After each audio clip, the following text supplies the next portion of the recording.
Rachel, Tara, and Lillian were the undisputed queens of Preston High. The wealth that surrounded them wasn't just about expensive clothes or flashy cars. It was their weapon.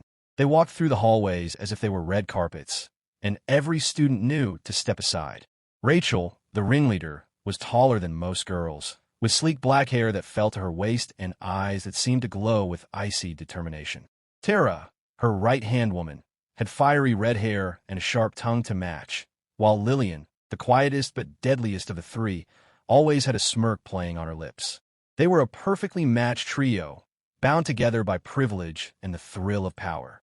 One morning, Rachel and her friends stood by their lockers, holding court as usual. One of their favorite targets was Jenny, a girl who came from a modest family and had earned her spot at Preston High through sheer intelligence. Jenny always wore the same worn-out shoes and glasses that had a crack in one of the lenses, but she kept to herself, trying to avoid the attention of the trio. It didn't help. "Hey, Jenny," Rachel called out, pretending to be friendly. "Is that the latest fashion? Where did you get it? Thrift shops or us?" Tara and Lillian burst into laughter as Jenny paused, her shoulders slumping. She took a deep breath and tried to walk away, but Rachel wasn't done yet. She reached into her designer handbag, pulled out a 5,000 naira bill, and waved it in the air. "Here, take this. Maybe you can buy yourself something that doesn't look like it's from the garbage." A crowd gathered, watching in silence. Jenny's cheeks flushed, but she didn't take the money. Instead, she muttered, "I don't need your charity," and walked away as quickly as she could. "She's so ungrateful," Tara said, shaking her head. "Yeah, you'd think she'd appreciate a little help," Lillian added, her tone dripping with mock sympathy. And so, the day went on as it always did, with Rachel, Tara, and Lillian reigning supreme and everyone else bowing to their every whim. It was another Friday night, and Rachel was already planning the next big party.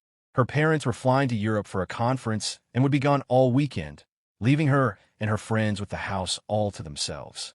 "Everyone's coming, right?" Rachel asked as they sat in the back seat of her chauffeur-driven car. "Of course. If they want to stay on our good side, they will," Tara replied with a grin. The girls spent the afternoon preparing, bribing the house staff with 2,000 each to ensure they wouldn't interfere. Rachel's house was enormous, with marble floors, crystal chandeliers, and an infinity pool that stretched out into the horizon. It wasn't just a house, it was a palace. The party was in full swing by 10 p.m. Music blared, people danced, and drinks flowed freely. Rachel spotted Lisa, the girl who'd had the nerve to stand up to them the other day, quietly sipping a soda in the corner. A wicked idea sparked in her mind. "Tara, Lillian, follow me," she said, eyes fixed on Lisa. They made their way over, their heels clicking against the marble floor like the approach of death.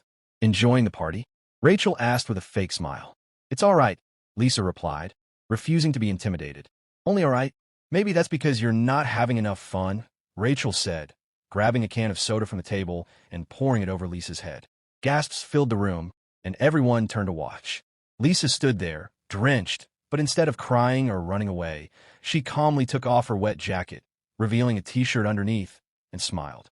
"You must have been raised with animals to think this is how you treat people." Rachel's mouth fell open in shock, and for once, she didn't know how to respond.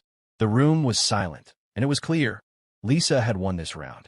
The following Monday, Rachel, Tara, and to question why everyone was so afraid of Rachel and her friends. Maybe they weren't as powerful as they seemed. Meanwhile, Rachel's parents received a call from the school's principal about her deteriorating behavior, and they weren't pleased. But Rachel brushed it off. She was too busy planning their next move. Then, something happened that Rachel never anticipated. One afternoon, as she was walking to her car, she found Jenny waiting for her. "What do you want?" Rachel asked, rolling her eyes. "I want to know why you're so mean," Jenny said simply. Rachel laughed, but there was no humor in it. "Why do you care?" "Because you don't have to be this way. You're smart, you're talented. Why waste on making other people miserable?" For a moment, Rachel felt a pang of something that almost felt like regret. But then Tara and Lillian showed up, and she pushed it down. "Don't talk to me again," she snapped before walking away. The next major party was at Tara's house, and it was even more extravagant than Rachel's had been. This time, Rachel had a plan to humiliate Lisa publicly. She convinced Tara to announce a karaoke contest, knowing Lisa had once mentioned that she loved singing. As expected, Lisa agreed to participate, and when her turn came, she took the microphone and began to sing. Her voice was beautiful, and for a moment, Everyone was captivated. Then, right on cue, Rachel signaled to the DJ, who abruptly cut off the music and switched on the projector behind Lisa. Suddenly, pictures of Lisa from her social media appeared on the big screen. Photos that showed her in awkward moments, wearing clothes that were clearly old and worn. The captions were cruel, labeling her as pathetic, ugly, and poor. The room erupted in laughter, and Rachel felt a twisted sense of triumph wash over her. But then, something unexpected happened. Instead of running off the stage, Lisa stood there, tears streaming down her face, but a fire burning in her eyes. "If this is what you need to do to feel better about yourself, then I feel sorry for you," she said, her voice trembling but steady. "Because no matter how much money you have, you'll never be as rich as someone who knows how to be kind." The room fell silent, and this time, no one laughed. Instead, they looked at Rachel, Tara, and Lillian with something they had never experienced before: disgust. Word about the incident spread quickly. Lisa's speech had struck a chord, and suddenly, students who had once been afraid of the three queens were standing up to them. Teachers took notice, and so did the school administration. Then came a phone call that Rachel had been dreading. Her father's voice thundered over the phone, demanding that she come home immediately. When she walked through the front door, her parents were waiting. "We've heard everything," her father said, his voice heavy with disappointment. "We've received complaints from the school, from other parents, and even from the staff here at home. What do you have to say for yourself?" Rachel tried to speak, but no words came. For the first time, she felt truly helpless. "You will be volunteering every weekend for the next 6 months," her father continued.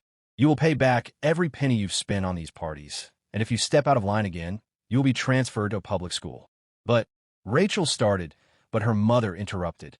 "No, Rachel, this is non-negotiable. It's time you learned that the world doesn't revolve around you." Similar conversations were happening in Tara and Lillian's homes.